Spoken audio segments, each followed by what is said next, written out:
Hello friends, welcome back to my YouTube channel science India tech के इस episode में मैं आपका स्वागत करना चाहता हूं। आज की वीडियो हम बात करने वाले हैं भारत के ऐसे खतरनाक न्यूक्लियर सबमरीन के बारे में जिन्हें जानकर चाइना और पाकिस्तान दोनों के रोंगटे खड़े हो जाते हैं। लेकिन उससे पहले हम समझ लेते हैं कि आखिर न्यूक्लियर सबमरीन इतने खतरनाक क्यों होते हैं। सबसे पहले बात कर लिया न्यूक्लियर सबमरीन में कहा जाए तो nuclear submarine unlimited power source होते हैं।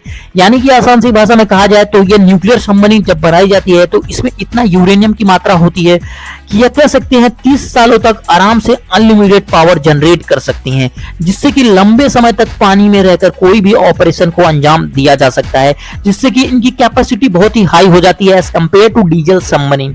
दूसरी बात आती है कि यह न्यूक्लियर सबमरीन 400 से 490 मीटर की गहराई में जाने में सक्षम होती हैं। कह सकते हैं यह बहुत ही गहरे समुद्र में जा सकती हैं, जिससे कि इन्हें कोई न तो रडार डिटेक्ट कर सकता है और न ही सोनार इन्हें डिटेक्ट कर पाता है।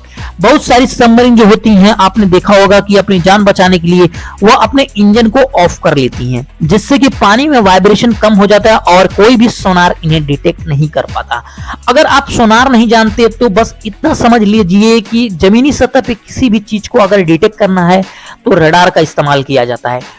वैसे ही समुद्र के अंदर किसी भी चीज को अगर डिटेक्ट करना है तो हम सोनार का इस्तेमाल करते हैं। सोनार में बेसिकली क्या होता है कि ध्वनि तरंगों को छोड़ा जाता है और वो तरंगे जहां से किसी ऑब्स्टेकल या कह सकते हैं कोई भी ऑब्जेक्ट से टकरा कर आती है तो कह सकते हैं इससे कि किसी भी चीज को डिटेक्ट किया जाता है। तो ये हो गया कि नहीं, ध्वनि तरंगों के जरिए सोनार अपना इस्तेमाल किया जाता है और जिसके कह सकते हैं तहत किसी भी चीज को आइडेंटिफाई किया जाता है। तो ये तो हो गया सोनार की बात। अब बात करते हैं उस सबमरीन के बारे में जो कि कह सकते हैं जिसे चाइना और पाकिस्तान दोनों के रोंगटे खड़े हो जाते हैं। उसका नाम है INS Arihant S2। INS Arihant S2 की बात कर ली जाए तो यह एक बैलिस्टिक मिसाइल और क्रूज मिसाइल दोनों ही हमला करने में सक्षम है। यानी कि इस सबमरीन से लॉन्ग रेंज और शॉर्ट रेंज दोनों तरह के हमले करने में यह बखूबी तरीके से सक्षम है। इस सबमरीन को SBC विशाखापट्टनम ने बनाया है। इसे 2016 में इंडियन नेवी में सम्मिलित किया गया था। इसके कुल वजन की बात कर ली जाए, स्पेसिफिकेशन की बात कर ली जाए तो 6000 टन इसका कुल वजन है। वहीं लेंथ की बात कर ली जाए तो 1111 मीटर इसका लेंथ है। वहीं इसके बीम की बात कर ली जाए तो 15 मीटर इसका बीम है। वहीं बात कर ली जाए इसके ड्राफ्ट की तो 11 मीटर तक इसका ड्राफ्ट है। इसके स्पीड की बात कर ली जाए कि यह समुद्र के कह सकते हैं जो ऊपरी सतह है उस पर कितनी स्पीड से चल सकती है तो यह 22 से 28 किलोमीटर के आर की स्पीड से चलती है। वहीं जब कोई भी सबमरीन जब नीचे जाती है तो उसकी स्पीड बढ़ जाती है, क्योंकि सबमरीन मोस्टली कह सकते हैं अंडर वाटर चलने के लिए ही डेवलप किया जाता है या बनाया जाता है। तो अंडर वाटर की बात कर ली जाए तो यह 44 किलोमीटर आर की इसकी स्पीड हो जाती है जब यह पानी के अंदर चलती है। जैसा कि मैंने आपको पहले भी बताया कि न्यूक्लियर सबमरीन होने के कारण यह लंबे समय तक रह सकती हैं। कह सकते हैं एक अप्रोक्सीमेट वेट कह सकते हैं कि यह क्रूज मेंबर जब तक वहां पे खाना अवेलेबल है तब तक वहां पे सर्वाइव कर सकते हैं या रह सकते हैं। यह सबमरीन 320 मीटर की गहराई तक जा सकती है। अरिहंत S2 की बात कर ली जाए तो यह 320 नहीं 350 मीटर की गहराई तक ये जा सकती है। इसमें क्रूज मेंबर की बात कर ली जाए तो इसमें 95 से 100 मेंबर होते हैं।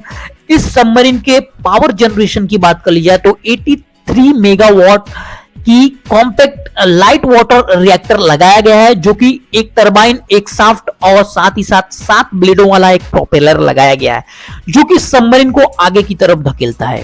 इस सबमरीन के कह सकते हैं एवियोनिक सिस्टम की बात कर ली जाए तो इसमें DRDO द्वारा डेवलप USHUS सोनार और DRDO द्वारा डेवलप 5 इंद्रियां, जिसका मतलब होता है कि 5 सेंस, जो कि डिफेंस रिसर्च डेवलपमेंट ने इसे यानी कि DRDO ने इसे डेवलप किया है, उसे भी इसके अंदर इनबिल्ड किया गया है। साथ ही साथ अंडरग्राउंड कम्युनिकेशन सिस्टम इसके अंदर दिया गया है ताकि अंदर से अंदर ही कम्युनिकेट किया जा सके। अब बात कर लेते हैं वॉरहेड की। वॉरहेड की बात कर जाए तो इसमें 533 mm की टाइपो ट्यूब लगाई गई है।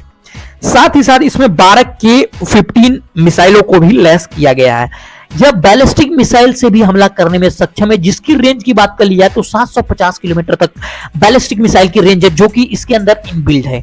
वहीं इस सबमरीन की बात कर ली जाए तो यह न्यूक्लियर वॉरहेड लेके जाने में भी सक्षम है, यानी कि कह सकते हैं यह न्यूक्लियर हमला करने में भी बखूबी तरीके से सक्षम है।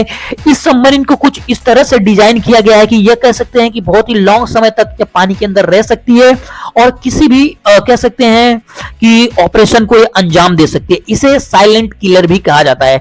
बेसिकली बात कर लीजिए साइलेंट किलर इसे इसलिए कहा जाता है क्योंकि यह इतनी कह सकते हैं इतनी एक्यूरेसी के साथ हमला करती हैं क्या कि किसी भी कह सकते हैं बड़े जहाज को या टारगेट बहुत ही एक्यूरेसी के साथ कर सकती हैं और इन्हें कोई भी कह सकते हैं ना तो रडार डिटेक्ट कर सकता है ना ही इन्हें कोई सोनार भी डिटेक्ट कर पाता है, जिसके कारण न्यूक्लियर सबमरीन कह सकते हैं कि जिस देश के पास सबसे ज्यादा न्यूक्लियर सबमरीन की मात्रा होती है वह देश उतना ही ज्यादा पावरफुल होता है।